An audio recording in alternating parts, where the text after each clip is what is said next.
Hello ladies and gentlemen, welcome to more family-friendly gaming with Soap the Great. I am here playing some Minecraft on the Hypermine vanilla server. How's everyone doing? Hope you're doing well.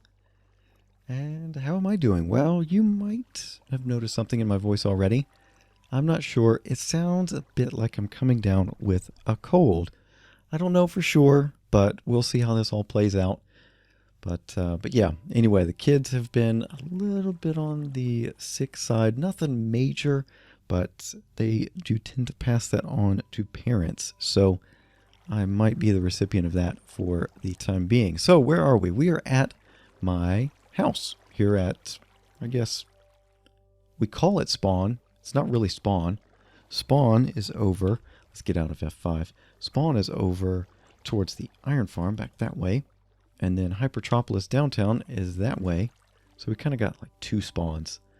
But yeah, so we're over here taking a look at what we had left to do. We got all of those torches done, taken care of last time we were over here. And I don't think that we have any more. I've been taking a look here just with a little close-up view. We've got some on our neighbor's plot, but that is not my concern, as long as there's no mob spawns. Oh, there's one up there. We gotta figure out what to do up there. If you've got any ideas, do let me know. I would love to know about that. So we still got to take care of that one. I'll take care of that off camera. But overall, we're doing pretty good here on the front elevation. So what we are going to do is turn our attention, after the sun goes down, to the backyard. All right, so, oh, it's not quite nighttime. Oh, well, you know what? We should be fine. Let's just muscle on through. Our project is back here, and you can see we've got tons of torches all around. We've got to take care of those, and you see a little bit of an area dug out back here. We did have a nice little hill, but we need to move that back because we're going to have our entertainment area back here, and one of the central things in most backyards for entertainment purposes is a grill. And if we look over in this chest, we've got some materials. So what we're going to do is just take all these, and there we go. So I've got the standard brightness level on, so we shouldn't have a problem. YouTube tends to darken things, but you know what, just for purposes of not having darkness issues on the YouTube video, once it finally finishes processing, we're going to sleep away the night, hopefully take care of this whole thing in the span of one episode. And I am just tearing up my underwater Jordans there. What do we got? 111. Okay, we should be fine. There shouldn't be, we don't have anybody else around here. All right, so we're going to put a little grill here. And this is from a tutorial by a YouTuber by the name of Pixel Riffs. I will put a link in the description box below. And we'll take care of the first set. Put some droppers in a line like so. You need to keep that dispenser. And this is going to be a functional grill. So we will be able to throw in fuel and raw food and get it sent back out to us. So that's the other part of this whole thing. We don't really have a workable grill on the inside. We kind of have these furnaces, but overall they don't have an automated function to them. So we're going to put a little automated grill in, like so. We'll put a furnace there, furnace on top, and then a furnace in the side. And so this furnace is going to be where we throw in the fuel. This furnace is where we throw in the food. And then we'll go from there. Next up, we need the, the redstone. Let me just tear out a little bit here because I like putting my redstone on top of some other block. And I tend to use nether brick. The reason why I use nether brick is because there is no mistaking that it has been placed there by some person. So there's a purpose for it to be there. And yeah, I want to make sure that there's no, if we're digging around, and we're going to be digging out here soon, if we're digging around, and I just had it on like stone brick or something, what would end up happening is we might accidentally, with our haste 2. Do we have that going? Yeah, we got haste 2 and a bunch of efficiency 5 picks. If we've got that going, we could probably dig through it. So nether brick doesn't respond to the instamine, and it's pretty clear you're not going to find naturally generated nether brick in the overworld. You might find it in the nether in a few key spots, but not in the overworld. So there we go. What we do is we pull a signal off of this hopper, and that's where the output from the furnace is going to go. And whenever a little item goes through there, we know that something has come out of the furnace. Send a quick pulse out the back here, run it up the side, up this block, this iron block here, and we run it into this middle dropper. Why here? Well, that means we're going to strongly power this dropper, which weakly powers this dropper and this dispenser, and that has the effect of instantly transporting any item from the bottom dropper all the way up through the whole thing, the whole line of items there. So next up, this is kind of dirty, right? So let's see about grabbing a couple of test subjects here. Let's just make sure. We'll throw in one piece of charcoal, and we'll throw in, I want to make sure that we get this later, so we won't do that yet. Let's fill in first, and we'll go from there. And we don't need to have all of this area showing up. All right, so we take our brick, and we're going to come in like that. That leaves a little hitbox where we can still throw some charcoal. Let's just try that real quick. It might take a little bit of doing. There we go. And we can't quite check it because a hopper does have a hitbox that's rather large. It takes up, even though you can see through it, it takes up the whole block. You see that? We still hit the hopper even though we can see the furnace down below. Yep. So we're going to do that on the side here too. Another one. And another one. And then we'll take... Okay, good. That's good to know. And the iron trapdoor we'll put right there. And then we'll put a couple of... just some more decorative blocks back here. And then come up top with some iron bars. Like so. And then connect those across. And that gives a little bit of a chimney effect. And then we... pop in with some item frames and then our cooking implements. And let's see, let's throw that on. Throw that, the shears on. Oh, let's go all the way back around.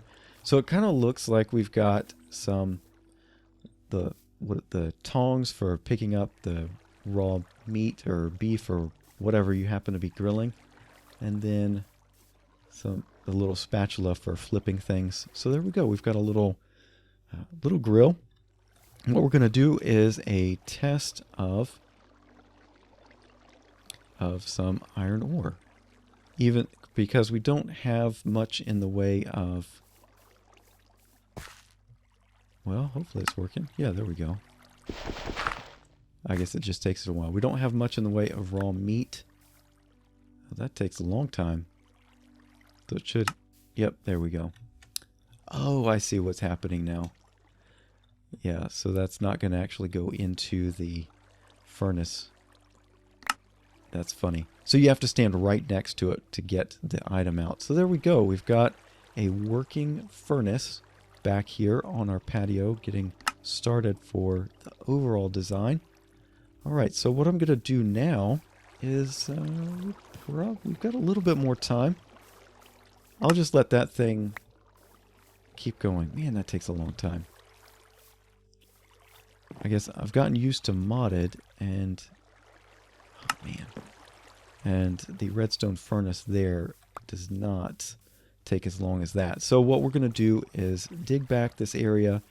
I need to get some more supplies.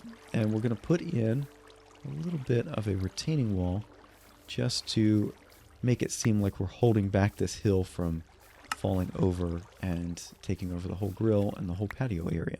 So we got all our 8 iron ingots, so there we go. That's not too bad. Let me get some more supplies together, and I'll be back and we'll take care of this wall. Well, I've got some supplies together, and what we're doing is taking a look up here on the front to kind of get a little bit of a consistent feel between the front and the back. So I'm just taking a look at the details on the front retaining wall. Looks like we're using spruce for the pylons, and we're using some polished andesite, some sea lanterns, and then capping it off with some stone slabs. So we're going to continue that back here. I've dug back the hill a little bit. Let me show you one particular thing that I find a bit problematic. You see this? Do you notice anything about the construction of this particular grill? Like, how many blocks wide is it? It's 4. And most of my house is built on 3. 4? 3. That's a problem. Usually I try to do odd builds, but that's how this is set up. So what we're going to do is just kind of work with it. We'll work the retaining wall around it like so. Okay, you see how that's coming together? And between each section on the front retaining wall was 3. Okay, what we'll do is we'll throw that in like so. And we'll just backfill a little bit once with some dirt or something back behind here. But I wanted to bring the retaining wall forward to, I don't know, just to give it a better feel. So let's see how this is going to go. There's my, yep. See, like how that comes together.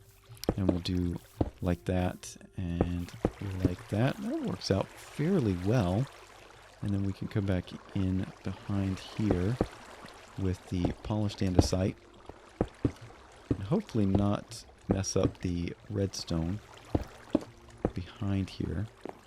No, actually, this is going to be sea lanterns, depending on how high we do this thing. And then, yep, let's come back in with the andesite. Okay, yeah, I'm just in the way there. Jump boost is really good for stack jumping. I've quite enjoyed that particular feature. Come back in like so with the sea lanterns. Though it is a little disconcerting sometimes when you don't need to jump that high. And we'll throw this one, a piece of dirt out. And here we go. Yeah, we'll just come in like that. And, oh, I didn't want to do that. Do I have, hopefully this is soap touch. Yes, soap touch. Good, good, good. There we go. So we shouldn't have any problems there. Let's bring back, we got enough sea lanterns? Yeah. So we can throw those away. And then come back in with the spruce like that. We'll put another one in like right there. And that should be good to go. Let's see if we can just cap this thing off fairly well. Yeah, I don't know. It's going to be kind of awkward on that transition point. We'll see what we can do, though. And on the front, I came in with a line of 2. And that's going to seem to block our grill a little bit. But let's just see what we can do. And drop this one down. Oh, come on. Thank you. That's kind of awkward right there. Very awkward transition. That one's not too bad. So let's see if we can fix this side over here. And maybe eventually what we will do is come in with some stairs. Let's see. We'll knock this out, turn this to spruce, and then just, like so. I think that's good for now, and then we can just curve that on around. Yeah, maybe we'll do that. Just curve that like so. And there we go. And we'll come back in with, no.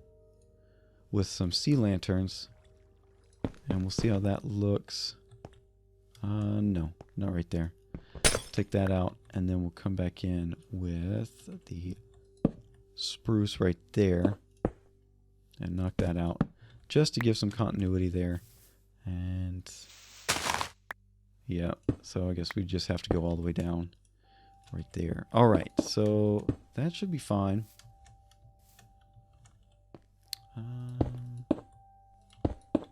bring that in like so. And do we have any junk blocks? Yeah, we got an extra junk block. Just throw that in like that. There we go. So got a little bit of a retaining wall holding back the back our hill. And I might come in with a staircase later on this side.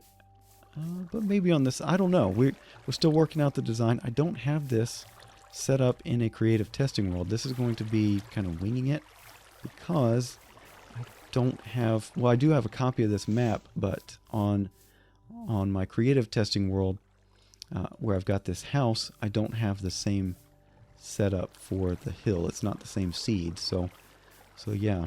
Anyway, I think we're pretty much done for this episode. So we've got a working grill back here, so we can get kind of centered around this, kind of set up some seating areas and a little campfire area. But that's going to be it for this installment of Family Friendly Gaming here on the Soap the Great channel. Hopefully you have enjoyed. If you did, a like is always appreciated. If you didn't, I would love to hear your constructive feedback on what I might be able to improve. So yeah, that's going to be it for now. Thank you so much for watching, and I will see you in the next one. Bye-bye.